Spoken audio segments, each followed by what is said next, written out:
Halo teman-teman, kembali lagi di StatAxis. Sekarang kita akan mengerjakan latihan 2.1 atau subbab sebelumnya, organize data menggunakan distribusi frekuensi. Oke, ini soal pertama. List 5 reasons for organizing data into a frequency distribution.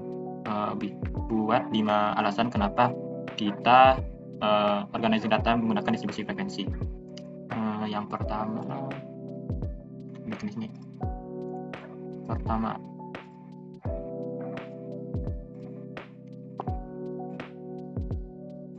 satu, alasannya untuk describe. Aduh, tulisannya. Describe situation. Yang kedua, apa ya? Draw conclusion. Yang ketiga, inferences about event.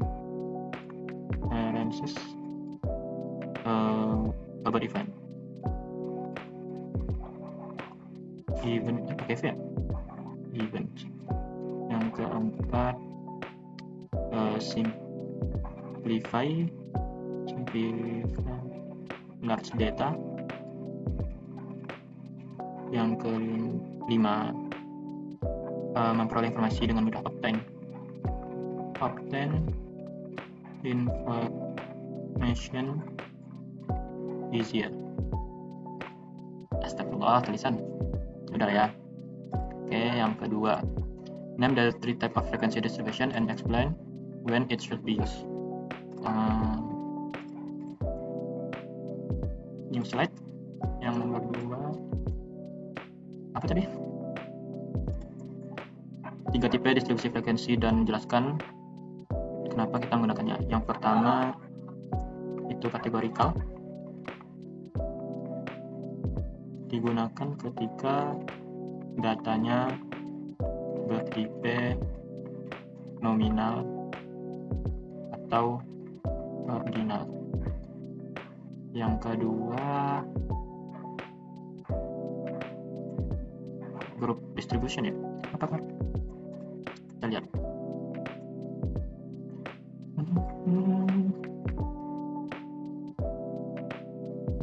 Gimana kemarin?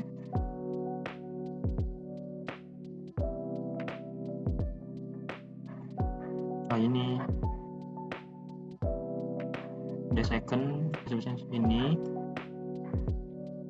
group frequency distribution. Group ketika range datanya data besar dan unit setiap kelasnya itu lebih dari 1. Yang ketiga, numerical data.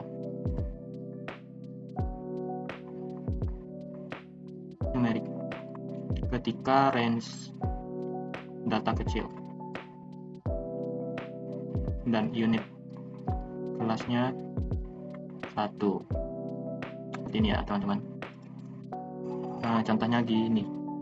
Nah, kelas limit kelasnya itu cuman 1 masing-masing dari datanya, 12, 13, 14, 15, 16. Sehingga yang akan masuk ke kelas limitnya ini adalah sesuai dengan nilai ini. Jadi ada 12, frekuensinya 6 ini adalah 6 buah, nilainya 12 gitu. Sedangkan yang ini kan, yang grup kemarin, ini kan cross limitnya pakai range dari 100 sampai 104. Itu bedanya. Oke, lanjut ke pertanyaan yang ketiga. Find the class boundaries, midpoints, and width for each class. Oke, ini. New slide. Nah,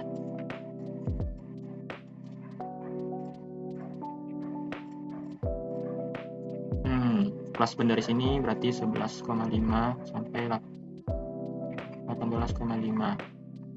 Yang kedua midpointnya 18 tambah 12 per 2, 15. Panjang kelas, lebar kelasnya 18 kurang 12, 6, jadi 7. Ini 55,5 sampai 74,5.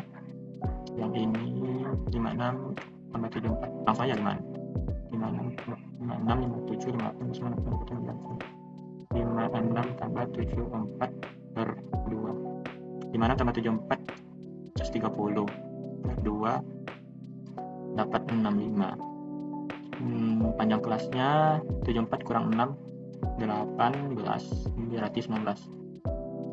Yang 695 694,5 sampai 705,5.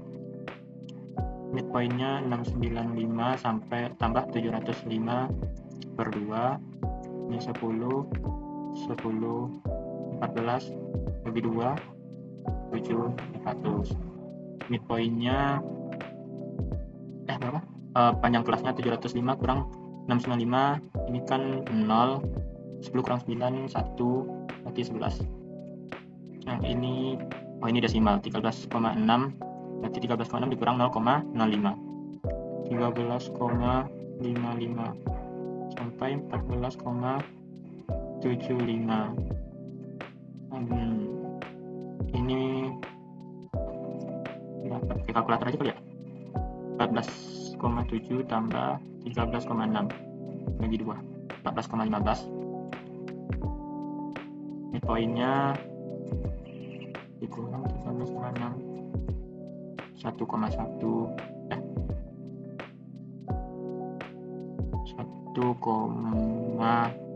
berapa ya?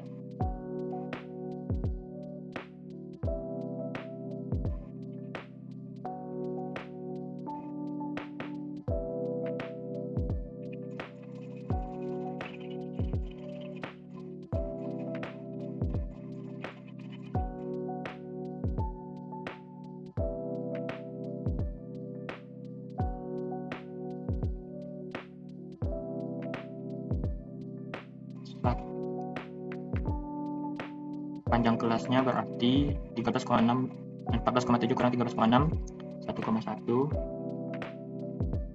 ya 1,1 berarti ya 1,1. Kalau salah tolong koreksi ya teman-teman. Yang ini 2,15 dikurang 0,05 2,1 sampai 3,98. Untuk titik tengahnya 393 tambah 2,15 per 2 dapatnya 1,7 dan nilai tengah 3,04 titik tengahnya 1,78. Oke. Yang nomor 4, how many classes should frequency distribution have? What should be class with the end of number? Ini kenapa berapa banyak kelas yang harus ada pada distribusi frekuensi? Ini ada penjelasannya di sini. Sebenarnya nggak ada aturan yang harus dipenuhi. Cuman biasanya itu dari 5 sampai 20 seperti yang kemarin. 5 sampai 20. Namun di sini nggak harus mengikuti aturan 5 sampai 20 ini. Ini hanya rule of thumb gitu. Sedangkan kenapa dikatakan harus odd number? Ini hanya saran agar titik tengah dari data dari kelasnya itu gampang dicari atau sama di setiap kelasnya. Seperti itu. Yang kelima, shown here are 4 frequency distribution, it's incomplete.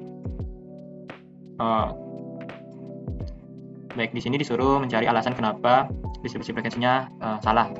Nah, sebelum itu kita harus tahu apa saja yang harus dipenuhi oleh distribusi frekuensi. Nah, 1, 2 ini kan tadi nggak harus terpenuhi ya. Ini hanya saran atau preferable but not absolutely necessary gitu. Nah, sedangkan yang 3, 4, 5, 6 ini memang harus terpenuhi. Yang ketiga dikatakan the classes must be mutually exclusive. Maksud mutually exclusive itu supaya kelas pada distribusi frekuensi tidak overlapping. Overlapping di sini maksudnya di sini batas atas kelasnya kan 20, sedangkan batas bawah kelas lainnya 20 juga. Nah, overlapping di sini maksudnya ketika ada data kita ada 20 gitu. Nah, si 20 ini masuk ke 2 kelas yang berbeda sehingga double data pada distribusi frekuensi. Itu yang maksudnya overlapping. Nah, seharusnya kelasnya itu tidak boleh overlapping atau mutually exclusive. Jika di sini batas atasnya 20, berarti batas bawahnya langsung ke 21. Seperti itu juga di kelas-kelas lainnya. Nah, yang keempat, the classes must be continue. Continue, oke. Nah, di sini kan batas atasnya 20. Nah, di sini harus 21. Jangan langsung lompat ke 22 atau 23. Karena angka 21 dan 22-nya terlewat. Sehingga batas kelas atau kelas dari distribusi frekuensi ini harus continue gitu. Oke, continue. Yang kelima, the classes must be exhaustive. Kelas-kelas yang ada pada distribusi frekuensi itu harus cukup untuk mengakomodasi atau menampung semua data yang ada. Nah, misalkan di sini kita punya 4 kelas. Nah, kelas paling bawah itu kan 10, maksimumnya 53. Nah, misalkan kita ada data 5, datanya 5. Nah, ini kan kelasnya nggak bisa menampung nilai 5 ini, di mana mau ditaruh. Kan? Jadi, syaratnya kelas yang ada pada distribusi frekuensi itu harus cukup untuk menampung semua nilai yang ada. Yang keenam, itu the classes must be equal in width, atau maksudnya lebar kelas itu harus sama, lebar masing-masing kelas itu harus sama. Nah, misalkan di kelas pertama ini lebar kelasnya kan 11. Nah, di kelas selanjutnya juga harus sama-sama 11, dan 11. Nggak boleh ini 11, ini 10, yang satu lagi 9, makanya satu lagi mungkin 20 gitu. Jadi semuanya harus 11. Oke, mari kita lihat di soal tadi. Ini yang distribusi frekuensi yang A ini apakah overlapping? 32, 33, 8, 39, 44, 45.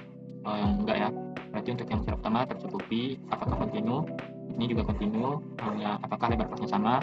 Ini 6, ini 85, 6, 95, 6, ini 6, dan ini 6.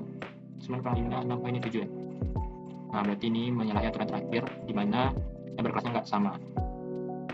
Selanjutnya, ini 5, ini 5, 5, 5, dan 5. Dan ini udah sama.